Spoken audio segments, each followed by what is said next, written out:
Bonjour tout le monde, c'est Agrisson. Aujourd'hui on se retrouve pour une nouvelle vidéo sur les vendanges.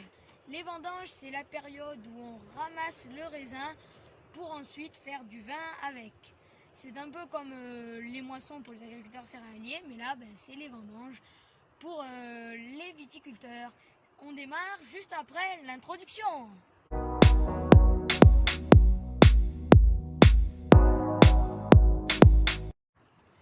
Voilà, donc cette vidéo va se composer en trois parties qui sont essentielles lors des vendanges. Donc déjà, avant la première partie, on va un petit peu parler des vendanges. Donc les vendanges, ça démarre du début septembre jusque vers le 8, 9, voire le 10 octobre, donc jusqu'à début octobre à peu près. Voilà. Après, il y a certaines régions qui commencent vers le 25 ou même vers le 20 août. Après, ça dépend aussi du climat. Il y a des années où on peut finir vers le 30 septembre, des années où on finit le 10 octobre. Il y a des années où on commence le 20 août, il y a des années où on commence le 10 septembre. Vous voyez, c'est en fonction du climat, de la température, s'il a plu, s'il n'a pas plu.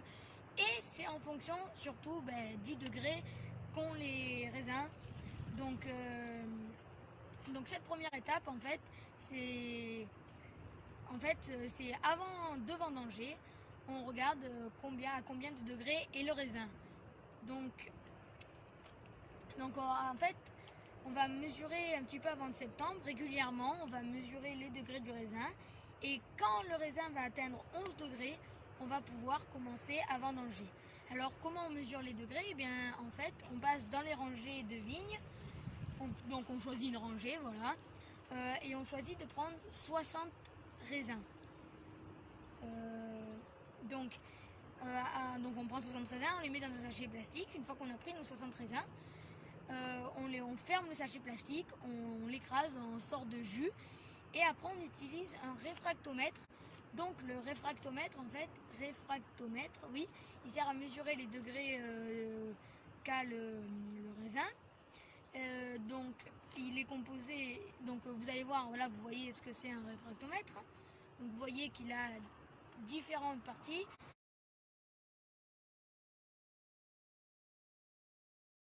La première partie, en fait le réfractomètre c'est comme une lunette. Donc la première partie c'est où on met son œil, comme ça, vous voyez. Et la deuxième partie, c'est là en fait on va ouvrir le petit clapet en verre, on va mettre quelques gouttes de son jus, on va un petit peu verser le jus, on va refermer et là après on va regarder ce qu'il y a dedans, on va regarder dans le réfractomètre, dans la lunette et on va regarder à combien de degrés c'est. Donc là maintenant c'est à 11 degrés, donc bon on est bien, on peut vendanger. Voilà, donc là la deuxième étape.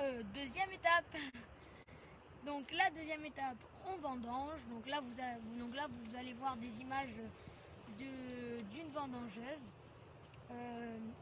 Alors aujourd'hui il y a on a à peu près 2 hectares à faire.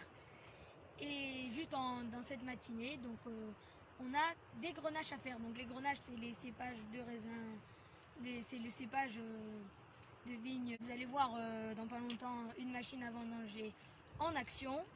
Alors on peut vendanger à la main et avec une machine.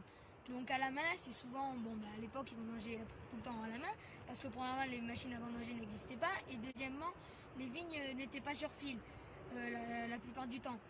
Oui, parce que alors il peut y avoir des vignes qui sont sur fil comme il y a derrière moi. Là vous voyez les vignes, là vous voyez le fil, le poteau. Et donc ça c'est des vignes qu'on peut vendanger à la machine, mais parce que tout simplement la vigne elle est comme ça et la machine va venir. Vous voyez la machine en fait elle a 2 sortes de tapis qui collent et qui font tomber les raisins. Du coup la machine elle peut facilement vendanger. Donc ça c'est les vignes sur fil. Et par contre les vignes en gobelet on doit les vendanger à la main. Parce qu'en fait les vignes en gobelet elles ont regardez là elles ont ici ces deux gros sarments qui partent et elles ont aussi des sarments qui partent en profondeur et en avant. Du coup si la machine elle passe avec les tapis elle va casser en fait. Du coup la machine elle peut pas passer dans les vignes en gobelet. Du coup on doit vendanger à la main. Donc là, on va pas vendanger à la main aujourd'hui pour cette vidéo, mais on va vendanger à la machine. Et donc là, vous allez voir la vendangeuse en action. Alors c'est une vendangeuse qui est assez vieille, qui a pratiquement 30 vendanges, donc elle a à peu près 30 ans. C'est une vendangeuse Grégoire. Donc après, on va voir après qu'il y a différentes marques de vendangeuses, mais donc là c'est une vendangeuse Grégoire et c'est voilà. Donc comme je disais, elle est assez vieille. Bon, allez-y, je m'arrête de parler. Regardez en action.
Alors, donc là, vous avez vu un petit peu la vendangeuse.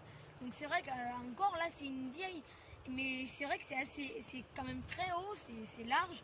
Et pourtant, les récentes, elles sont encore même plus hautes et plus larges, plus performantes. Bon, voilà. Mais déjà, moi, je suis montée dessus. Et je vous dis, c'est très impressionnant. Par contre, c'est très souple. On sent pas trop quand il y a des bosses, ça fait juste un petit peu comme ça, vous voyez, alors qu'une voiture ça fait direct comme ça. Bon, là c'est plutôt souple. Donc bon, après c'est le but parce que bon, l'agriculteur qui passe sa vie dessus, après il a pas envie d'avoir le dos cassé au bout de 2 jours. Hein. Voilà. Donc cette vendangeuse elle est sans cabine. Et en fait l'agriculteur qui a cette vendangeuse, il en a 2. Donc il en a une sans cabine, celle-là, et après il a une deuxième Grégoire, encore la même marque. Mais cette fois-ci avec cabine, je crois qu'il y a une dizaine d'années. Alors il a décidé déjà de garder la deuxième, bon déjà parce que c'est plus simple. Enfin déjà il en a 2, comme il a 60 hectares à faire, plus encore d'autres domaines. Déjà 2 ça lui permet d'aller plus vite. Et puis aussi, en fait, ce qui est pratique avec ces vendangeuses sans cabine, alors comme tout ça a un avantage et un inconvénient. L'avantage c'est que c'est plus maniable parce que quand on est dans la cabine, quand on doit sortir aller sortir, ouvrir la porte. Voilà, là c'est mieux et puis on voit direct la vigne. Enfin, avec la cabine aussi, on y voit, mais c'est différent. Et puis surtout, par exemple, quand il y a des chemins où il y a des branches qui tombent un peu, eh bien, il peut venir élaguer avec une tronçonneuse, voilà, sans monter à l'arbre, sans risquer de tomber. Voilà. Après, l'inconvénient, c'est que comme c'est déjà plus vieux, c'est un petit peu moins stable, malgré que c'est quand même très stable. Hein. Et puis aussi, et puis si ça se renverse avec la cabine, on est un peu plus protégé parce qu'on a des arceaux. Enfin bon, alors que là, si on se renverse, sans cabine, on peut facilement tomber. Mais c'est les risques du métier. Voilà. Donc là aujourd'hui, il y avait 2 hectares. Bon, et à peu près en 1h30, c'était déjà plié, hein, mais il y avait à peu près 2 hectares à faire. En fait, là, vous allez voir qu'il y a 3 champs.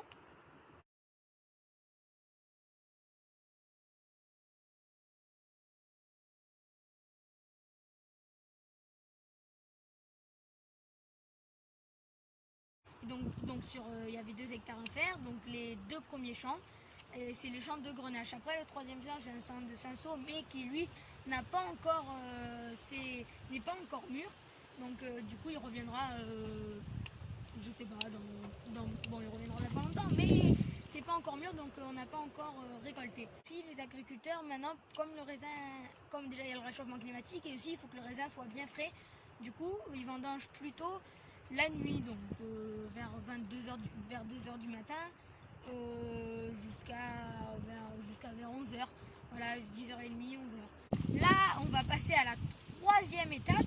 Donc la troisième étape, c'est la vendangeuse est pleine et donc on doit aller la vider dans une remorque. Alors là, ça va être un camion, mais la plupart du temps, c'est un tracteur accroché à une remorque. Voilà, mais bon, là, c'est un camion parce que déjà, un camion, ça va plus vite sur la route, ça a une capacité plus grande. Voilà, et puis bon, c'est mieux qu'un tracteur, quoi. Un tracteur, on s'embête un petit peu avec. Voilà. Donc là, vous allez voir la vendangeuse qui est en train de vider la trémie dans la remorque du camion.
Voilà, donc une fois que le camion est plein, après il va aller à la coopérative, donc il va déverser au quai et après ça va aller après ça va aller dans les cuves et tout pour faire monter.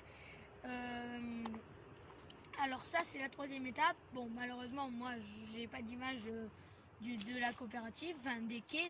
Donc je crois que cette troisième étape elle est terminée. Après, donc, alors je voulais vous parler aussi d'autre chose. Je voulais vous parler d'autre chose aussi. En fait, c'est les marques de vendangeuses. Voilà, je vous ai dit qu'il y en avait 3 de marques de vendangeuses. Donc, vous voyez qu'elles s'affichent. On a New Holland. Enfin non, elles ne se sont pas encore affichées, mais vous allez voir après. En fait, il y a 3 marques. Et la première marque qui vend le plus, qui fait le plus de ventes, c'est New Holland Bro. Donc c'est la marque New Holland et Bro parce qu'en fait Bro à l'époque c'était une marque qui fabriquait que des vendangeuses. Alors quand je dis à l'époque c'était il y a 25 ans, vous voyez. Et New Holland qui avait quand même pas mal d'argent, qui était une grosse entreprise agricole, a racheté Bro. Et donc depuis c'est devenu les New Holland Bro. Et après il y a les modèles qui suivent derrière, mais bon ça, voilà. Donc ça c'est la marque de vendangeuse le plus achetée au monde. Après en deuxième position il arrive Grégoire, donc la vendangeuse que vous avez vue tout à l'heure. Bon là vous en voyez une un peu plus récente quand même.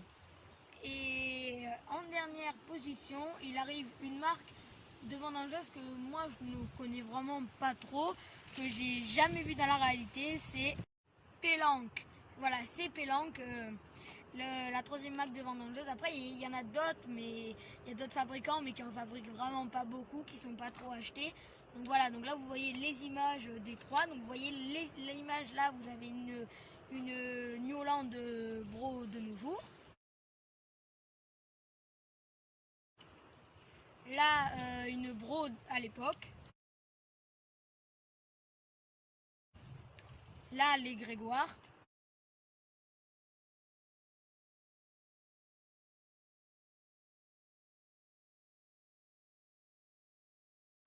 Et là, une pélancre, voilà. Donc ça, c'était juste pour la parenthèse machine à vendanger. Après, je vous ai parlé de Grenache tout à l'heure et de Cinsault. Donc ça, ce sont des, comme je vous ai dit, des cépages de vigne. Après, il y en a différents de cépages de vigne. Il y en a plein. Vous avez des chardonnays, des sauvignons blancs. Vous pouvez avoir des syrahs, des carignans. Qu'est-ce qu'il y a encore? Ouais, il y en a plein. Bon, il y en a plein de différents cépages. Donc là, vous voyez un peu les cépages.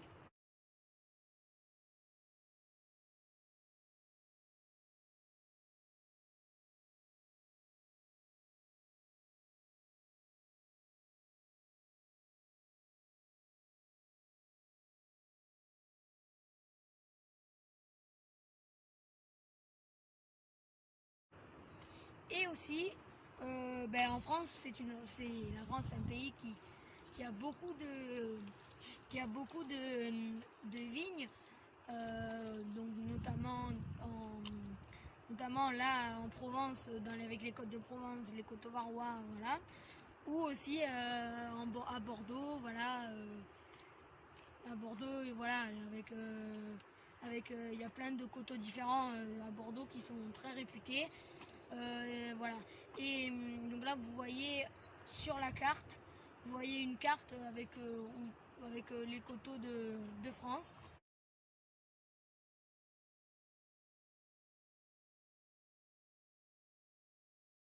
Vous voyez. Et donc voilà. Ça, c'était la petite parenthèse pour les vignes et tout et tout. Donc les vendanges, j'espère que ça vous a plu. Peut-être que l'année prochaine, je referai une vidéo sur les vendages. Bon, d'ici là, il y aura plein d'autres vidéos. J'espère que cette vidéo des vendanges vous aura plu. En tout cas, c'est le but. Et aussi qu'elle vous aura appris des choses. Parce que bon, voilà. Et si elle vous a pas appris des choses, j'espère qu'elle vous aura quand même beaucoup plu. Voilà. C'était Agrison et à une prochaine vidéo. Ciao!